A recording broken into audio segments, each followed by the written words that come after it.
We're about to take a break, but when we return, there are the issues of trade unions to talk about, as well as the free Mongolian press. Stay with us.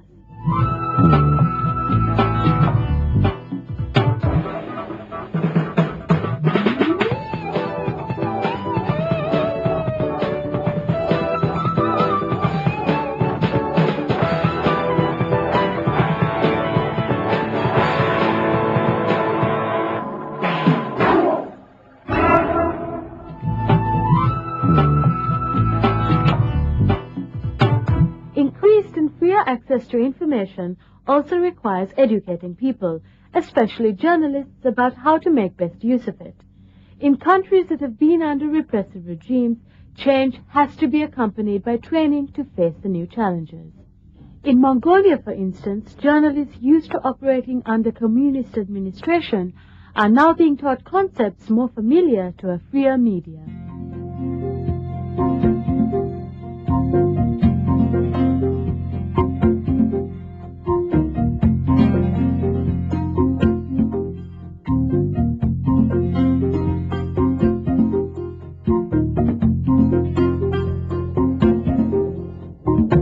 Zagal is a journalist for a local TV station in Tuf province, Mongolia. She belongs to the generation trained after the fall of communism.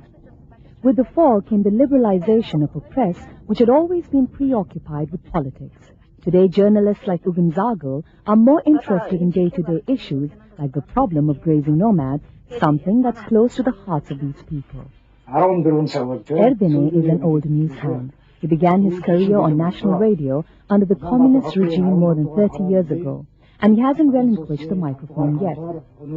Today, as ever, he's busy in a variety of fronts, like the great cleanup day in Ulaanbaatar and the problem of out-of-work lorry drivers. He's now the editor of a radio magazine program and revels in the press's newfound freedom. Under the communist regime, journalists were indoctrinated. They were actually considered to be ideological fighters for the party, and there was widespread censorship. Now, as you can see, I can do my interviews live. I have adapted very quickly to the new state of affairs. Under communism, I really wanted to be able to speak freely without any constraint. The freedom I prayed for has become a reality. That's what makes it so much easier today.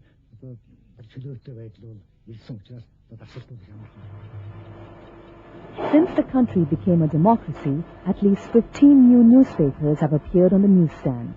With a population of just 2.5 million, that's 3 times more than is realistic. Some of them are already fighting for survival.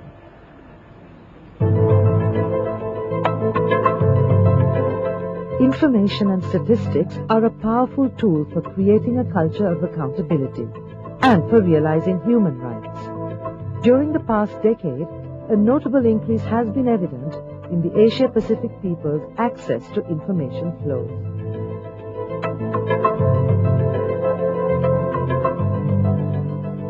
The quality of news also depends on resources. To raise reporting standards and in supporting of the news democracy, the United Nations Development Program, UNDP, is organizing training courses at the Press Institute of Ulaanbaatar. Erdene, who has worked most of his life under communism, and Ugan Zagal, who is newly qualified, are today both on a course on investigative journalism. I think we can say that Mongolian media is well on its way to become free and independent, but there are various constraints that have hampered the development of a real free media here. First of all, there is a serious lack of capital to be invested in media. Lack of resources. Erdene is still using a 30-year-old tape recorder, and Ugan Zagal works with an amateur camera and edits her reports in very basic conditions. They know what lack of resources really means. Ugan Zagal even has to go herself to set up the tape recorder to send her reports out onto the airwaves, and it's not so easy. But the will to broadcast is as strong as ever. To ease the journalists' lack of resources, particularly in the countryside, UNDP is providing supplementary tools.